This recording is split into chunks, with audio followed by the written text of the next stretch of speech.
Donc nous avons terminé la partie énoncé du besoin de l'analyse fonctionnelle de notre cahier des charges. Nous avons complété le diagramme Betaclam complètement et nous connaissons le besoin auquel répond notre arrosage.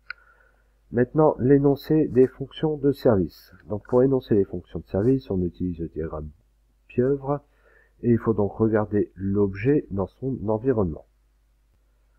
Donc le diagramme pieuvre, le voici. On étudie l'arrosage automatisé, donc notre objet, et nous avons l'arrosage dans son environnement tout autour. Donc les patates qui sont là autour, c'est l'environnement de l'objet. L'objet n'est pas tout seul, il est placé quelque part à un endroit, et cet endroit-là va lui donner des contraintes.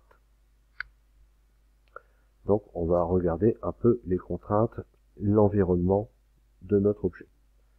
Donc d'après le document de présentation, le grand 1, donner les éléments de l'environnement de l'arrosage de la serre qu'il faut prendre en compte lors de la conception. Donc je repars sur le document de présentation. Donc dans ce document-là, il faut rechercher tout ce qui va être autour de notre arrosage automatisé. Donc le collège a mené un projet destiné à la production de plantes. Donc les plantes sont autour de notre arrosage. Elles ne font pas partie de l'arrosage, mais elles en font partie. Elles sont autour. Je vais dans mon document, les plantes.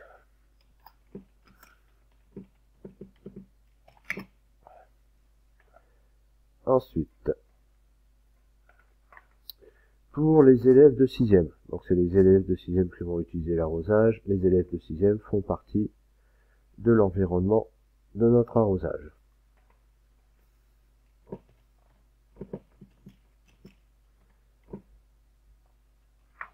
Je vais tous les pratiques, comme ça ils m'en mettront plus. Ensuite, pour cela, il a été créé un jardin pédagogique doté d'une serre. Donc la serre fait partie de l'environnement de notre arrosage. On peut l'écrire aussi, même si la serre ne va pas agir dessus, peut-être au niveau des dimensions, à moins qu'il y ait d'autres choses qui agissent au niveau des dimensions. Ensuite,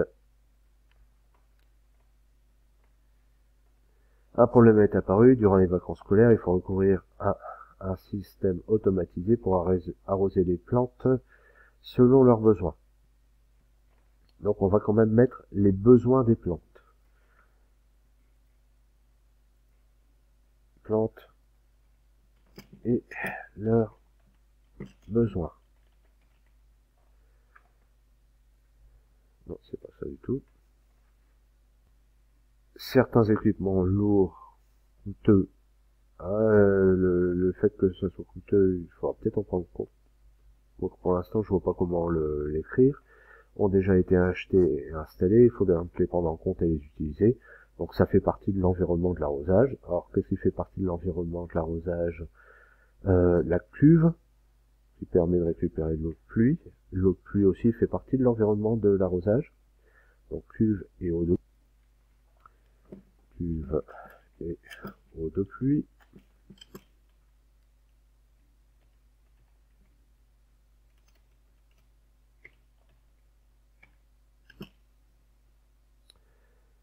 Ensuite, la serre dispose d'un carré potager en pleine terre. Donc ça, c'est un élément important. Le carré potager.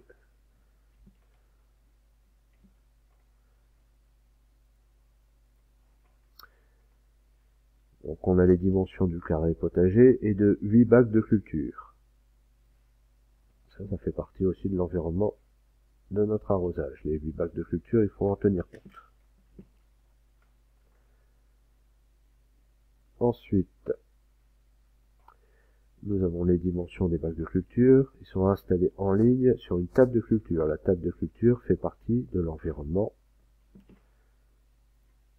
de notre arrosage. Donc là, vous voyez, pour l'instant, tout ce qu'on a écrit, c'est l'environnement, c'est des choses que l'on peut toucher, des choses physiques. que l'on peut toucher, qui font partie de l'environnement, qui sont autour de notre arrosage. Je reviens là-dessus. L'abri de jardin.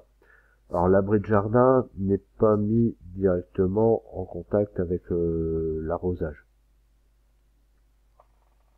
Donc, a priori, l'abri de jardin, on ne doit pas le mettre. Par contre, est équipé d'un kit énergie solaire. Le kit énergie solaire, ça, on va devoir l'utiliser puisque le kit énergie solaire va nous fournir de l'électricité grâce aux panneaux photovoltaïques.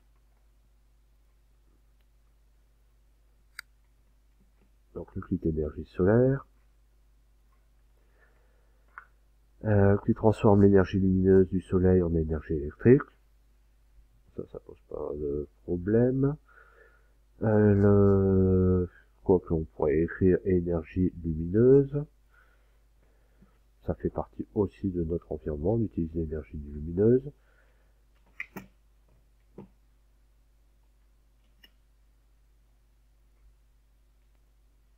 C'est pas celui-là, c'est celui-ci. Du soleil en énergie électrique et d'une boîte transportable qui regroupe batterie, régulateur de tension, charge, fusible, etc. La boîte transportable fait partie du kit énergie solaire, donc je ne vais pas le réécrire. Par contre, énergie électrique, on peut peut-être en parler.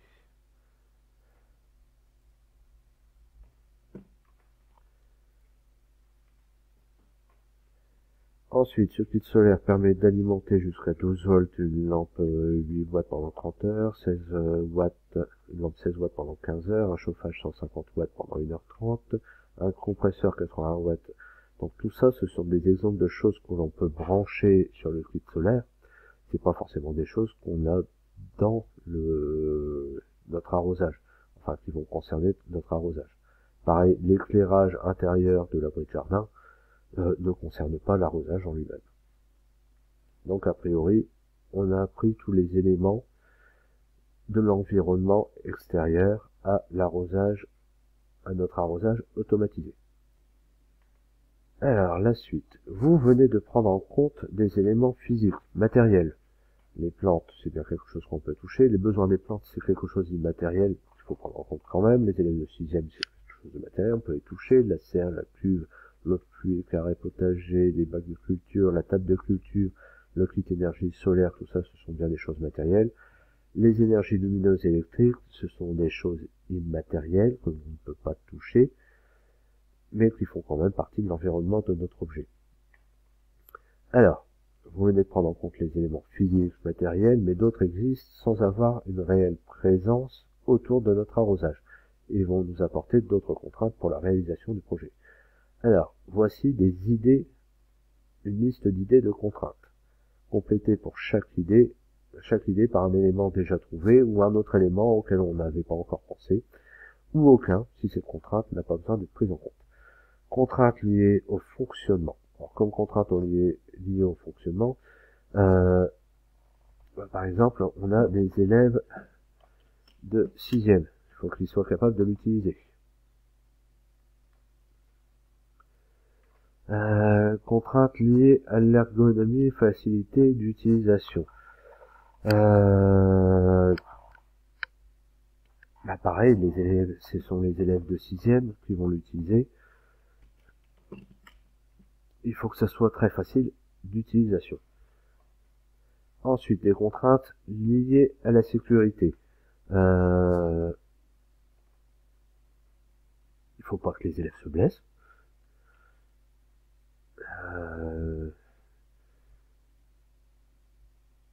Attention aux blessures,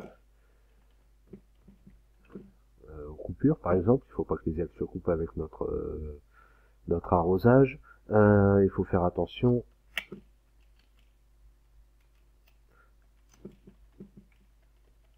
à l'électricité.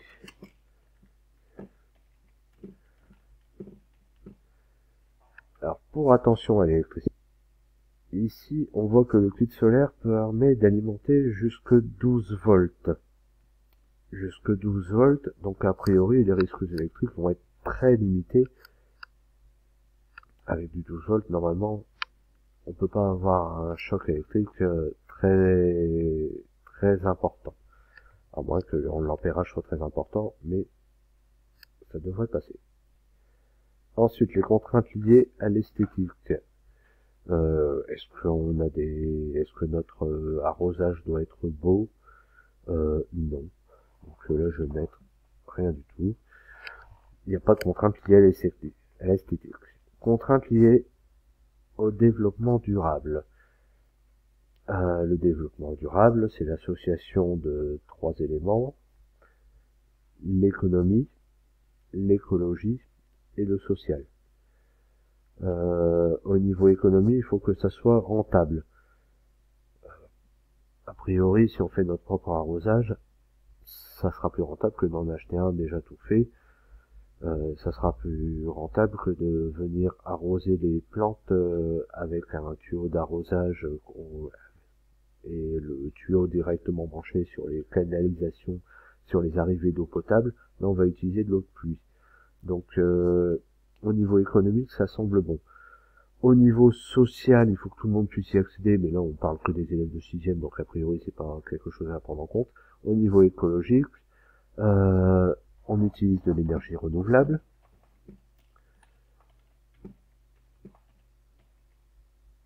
Et on utilise aussi de l'eau de pluie, ce qui est très écologique. Ensuite, contraintes liées à la réalisation. Au niveau réalisation, déjà, c'est vous qui concevez l'objet. Donc, élève de 4e. Et vous voyez ça, élève de 4e, on ne l'avait pas mis dans ce qui était au-dessus. Donc c'est en fonction de la réalisation, on va se faire aussi en fonction de vos compétences. Au niveau de la réalisation, on va le faire aussi en fonction du matériel du collège. Donc ça, il faut le prendre en compte, ça n'était pas aussi dans ce qu'on avait mis dans l'environnement de l'objet au-dessus. Contraintes économiques. Vous allez réaliser l'arrosage pendant le cours de technologie. Donc au niveau économique, on doit tenir en compte le budget de la technologie.